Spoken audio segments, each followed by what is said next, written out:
Oi, sou eu de novo. Você de novo?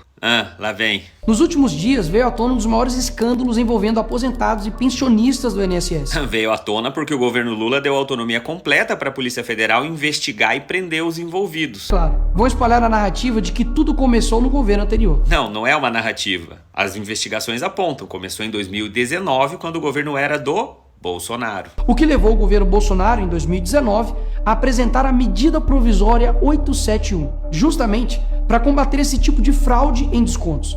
Ele obrigava os sindicatos e associações a comprovarem a cada 2 anos que o aposentado realmente estava autorizando aquele desconto. Adivinha quem ficou contra? Acertou. A esquerda. Como não bastasse, em 2022, com votos da esquerda, eles derrubaram essa lei. A esquerda derrubou a medida provisória do Bolsonaro.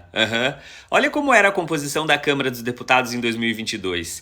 Dos 513, a esquerda não tinha nem 100 deputados. A grande maioria dos deputados eram da base aliada do Bolsonaro. Aliás, veja o que disse o relator da medida provisória que permitiu esse crescimento das fraudes do INSS de acordo com essa matéria. O deputado se chama Luiz Miranda, do Republicanos, o mesmo partido do Tarcísio de Freitas, governador de São Paulo e aliado do Bolsonaro.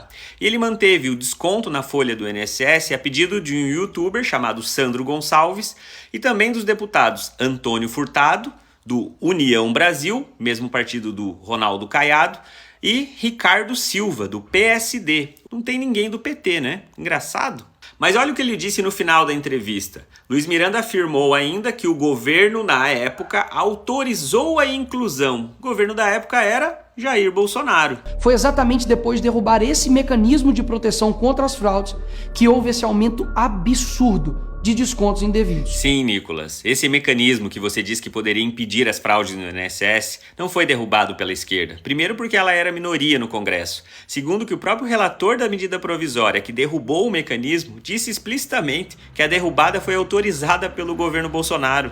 E o sindicato investigado era do irmão do Lula. Não, isso não é verdade. A Polícia Federal já disse com todas as letras que o Sindinap, sindicato que o Frei Chico, o irmão do Lula, faz parte, não é uma das entidades investigadas. O próprio Frei Chico também não é investigado. Ao contrário, a advogada do Sindinap, o sindicato do irmão do Lula, é a pessoa que vem denunciando as fraudes no INSS desde o ano passado. Mas você quer saber, Nicolas, de uma pessoa que está sendo investigada? Um cara conhecido como Careca do INSS, acusado de ser um dos principais operadores da fraude. E, coincidentemente, o Careca do INSS fez uma doação de campanha para Jair Messias Bolsonaro em 2022. Ele doou também R$60 mil para a candidatura ao governo do Rio Grande do Sul de Onyx Lorenzoni, que tinha sido diretor do INSS na gestão do Bolsonaro. Mas por que será que o Careca do INSS fez doações de campanha para Bolsonaro e Onyx Lorenzoni, ex-diretor do INSS? Porque ele estava satisfeito com o que estava acontecendo. Ele queria que Bolsonaro ganhasse a eleição para ele continuar roubando. Ele sabia que se o Lula ganhasse a eleição, a sua fraude cairia por terra. E os criminosos, Nicolas, seguirão livres, sem punições. Olha, se depender do governo Lula, isso não vai acontecer. Todos serão punidos. Até porque, logo que assumiu em 2023, Lula deu autonomia completa para a Polícia Federal, ao contrário do que fazia Bolsonaro. O próprio Sérgio Moro, ex-ministro da Justiça, denunciou que o Bolsonaro interferia na Polícia Federal para proteger os seus filhos. Mas agora é diferente, porque a Polícia Federal tem autonomia. A Operação Sem Desconto, por exemplo, que descobriu as fraudes no INSS, contou com 700 policiais federais, 80 servidores da CGU. Então, se depender do governo Lula, ao contrário do que diz o Nicolas, todos os envolvidos serão punidos.